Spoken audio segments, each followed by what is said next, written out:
Hi, it's me, Kelly here, and those little detectives amongst you may have spotted that I'm in a different location, and that is because we've moved, and I won't always be recording in this room. This is the living room, but my office is currently an office / spare room / junk room, and definitely not up for recording in it. So I'm here today. Lighting's not the best, but we'll see how it goes.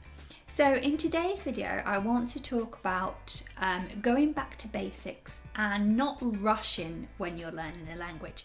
It's really easy to get caught up in this. I want to learn everything now and I want to be fluent in 6 months and all of that. And I've definitely been there, but I've come to realize that learning a language takes time, and learning a language comes with or after interaction on a regular basis with that language, whether it's listening or reading or writing or speaking. Hopefully it's all four.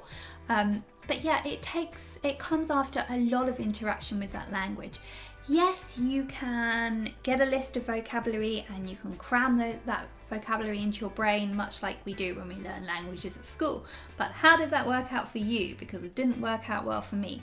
So yeah, I might remember those words in the short term, but if I'm not interacting with those words all the time on a regular basis, I'm never going to remember them. And also, just know that it's okay to go back to the basics, to go back to the beginning. And I've realised this lately because one, with moving, I didn't really have time to be concentrating on the Afrikaans as much as I wanted to, but I didn't want to lose it. So I was listening to things that I'd listened to in the past and very much using the Edu Friends reading course that I mentioned before on the Kinder Stories on YouTube, and I'll link that below. And what that had been doing is just reminding me of vocab that I might have forgotten and sentence structures and things, and I feel like I've got stronger foundation in my Afrikaans now than I had before, and that's really just by going back to the beginning. And I don't do that very often because, like everyone who's learning anything, you always want to learn the next thing and the next thing and the next thing. And what I've realised lately is that actually it's okay to slow down and it's okay to review the basics.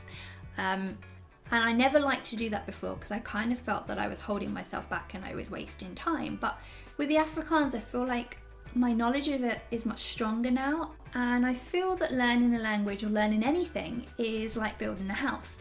If your foundations are weak and they're wobbly, then everything else is just gonna, over time, it's gonna loosen and it's gonna wobble and it's gonna crack and it's gonna fall down. So I think that you need to spend time and you need to keep going over the basics and make sure that they're strong and they're sturdy, so that by the time you get to the top of the house, everything's there, everything's strong, and you're going to have a house that's going to last for years, and you're going to have a language that's going to be with you for years. And I realised this also with the Spanish. So I'm also learning Spanish, and I've been using a fantastic resource, which is Spanish with Paul, and this isn't sponsored at all. It's just something which I found and I use and I love it. If you type into YouTube Spanish with Paul, his videos will come up, but he has a lot of free content. But he also has a paid course, which I did pay for, and I don't pay for things very readily, but this is fantastic. If anyone knows the Pimsleur method, it's like Pimsleur, but 100 times better. The thing I think that Pimsleur really lacks, and I will do a video about Pimsleur at some point, I like Pimsleur, but the thing I feel that it lacks is that when you're hearing the dialogues, it's not having the words and the sentences written alongside it, but the Spanish with Paul does, and I just think it's so fantastic, and I think that really strengthens it and makes it so much better than Pimsleur. But yeah, so I've been using Spanish with Paul, and I'd got to level 3, and there was a review at the end, and the review didn't go that well for me at all. I think that with the move and everything, I hadn't really been focused when I'd been doing the lessons, and there was a lot of holes in my knowledge, and I got really frustrated with myself because I thought, oh well, I'm gonna have to go back and review these sessions, and what a waste of time, and I'm wasting time. But actually no, because now that I've gone back, I feel that my knowledge is so much stronger. So yeah, going through the basics, go back to the basics, That's not a problem at all. Make sure you do. I think it's really important, and learning a language is not a race, and you've probably heard this before, but learn to enjoy the journey, and I do think that actually that's really important to do. So that's everything for now before I start rambling on. I've not scripted this video because I hate scripting videos. That may or may not be a good thing, I don't know. But yeah, that's everything for now. Let me know if this video has been helpful. Feel free to like and subscribe. I do coach people on how to learn languages. If you want to get in contact with me, you can email kelly@fruitfulfunfluent.com.